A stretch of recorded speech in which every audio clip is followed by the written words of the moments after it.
ખબરોમાં બન્યા રહેવા માટે બેલ આઇકોન દબાવો અને એબીપી અસ્મિતાને સબસ્ક્રાઇબ કરો।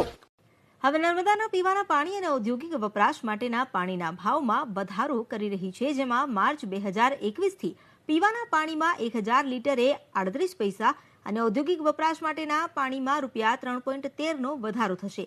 ગુજરાતમાં નર્મદા કેનાલના પાણીનો વપરાશ કરતા ગ્રાહકોને વધારે દર ચૂકવવા પડી શકે છે।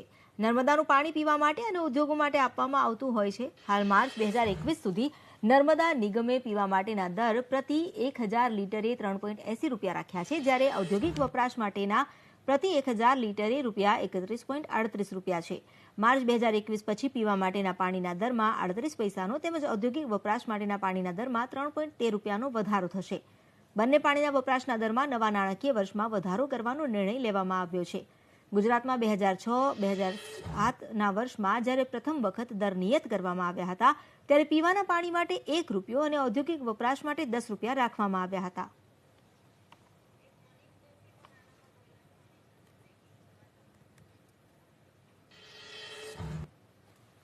તો રાજ્ય સરકારે વધારેલા પાણીના ભાવ મુદ્દે કોંગ્રેસે પ્રહાર કર્યા છે અને મનીષ દોશીએ આ અંગે ગુજરાતની ભાજપની સરકારના મળતિયાઓ પાણીનો કારોબાર કરે છે તેવો પ્રહાર કર્યો છે। પાલિકા અને મહાનગરપાલિકા લોકો પાસેથી લેતી પાણી વેરો સરકારમાં જમા નથી કરતી। 2006થી પાણીના નક્કી થયેલા પાણીના દરનો સરકાર જનતાને હિસાબ આપે તેવી વાત પણ મનીષ દોશીએ કરી છે। નસીબે ગુજરાતમાં ભાજપાની ભ્રષ્ટ સરકાર સફેદ પાણીમાં પણ કાળો કારોબાર કરીને 10,000 કરોડનો એમના મળતિયાઓ કાળો કારોબાર દર વર્ષે કરી રહ્યા છે।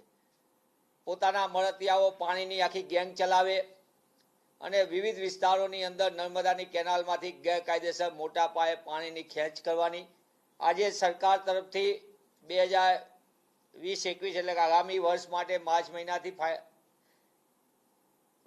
પીવાના પાણીમાં 38 પૈસા અને ઔદ્યોગિક વપરાશના પાણીમાં પણ વધારો કર્યો છે। પણ આ વધારાની સાથે સાથે સરકારે જે રીતે વધારો કર્યો છે એની માટેના નીતિ નિયમો કર્યા 2006-07થી પાણીના દર નક્કી કર્યા। જે નર્મદા ઓથોરિટી આપણા ભાગે આવતું પાણીનું દરેક રાજ્યો પાણીનું મહત્તમ ઉપયોગ થાય, ઓછામાં ઓછું એનું નુકસાન થાય, વધુમાં વધુ લોકો સુધી પીવાનું પાણી પહોંચે, વધુમાં વધુ સિંચાઈ માટે પાણીનો ઉપયોગ થાય અને આ મહામૂલા પાણીમાંથી ગુજરાતની તરક્કી થાય, વિકાસ થાય, તેના બદલે ભાજપાના મળતિયાઓનો વિકાસ થઈ રહ્યો તે રીતે આ પાણીનો પણ કારોબાર ચાલી રહ્યો છે।